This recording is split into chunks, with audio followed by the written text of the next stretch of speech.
Thank you, Sir David Thank the honourable gentleman for bringing forward this debate. There's no question that European structural funds have played a huge role in many of our regions and constituencies. In fact, the building in which my constituency office is located was built on the back of European money. So it is really important that we get to grips with this new fund, and I thought his speech drew out very well a lot of the difficulties and conflicting ideas that we have. And I think one of the difficulties is that all of us have a slightly different idea as to precisely what the Prosperity Fund should be trying to target, how it should look, and what sort of projects would fit into it. And I think that's one of the reasons why we need the government to move on much more quickly to set out its own view, actually, as to how this should look. And I think that whilst there have been some real benefits and strong points to the EU structural funds, we do have an opportunity to do things a little bit differently. I think that the pre-allocation over a 7-year period of the structural funds is too inflexible for what we're going to need going forward. I think we need to have more flexibility to be able to react to what's happening in the economy and to local areas on a much more quick basis. And I think we also need to look at how funding is allocated. And I do think we need to have a discussion about exactly how we are going to do that.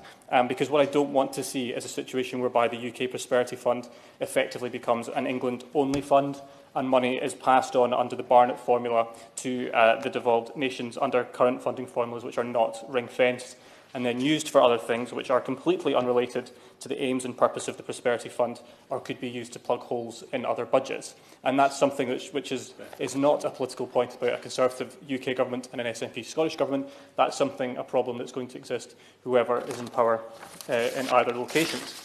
And I think if we're serious about using the UK Shared Prosperity Fund to reduce inequalities between the communities across the 4 nations, then we have to ensure each and every part of the United Kingdom can benefit from this fairly. And actually, if we were to use the Barnett formula, there's a pretty good argument that the devolved nations would actually lose out under that arrangement rather than gain. So I hope the Minister would agree that this means that the UK Prosperity Fund should be operated as a single fund based on need and not where people in the UK live. And I thought that the Honourable Member from Caithness, Sutherland and Easter Ross gave a very good example of where European funds have been very, very good in the Highlands, being targeted up there.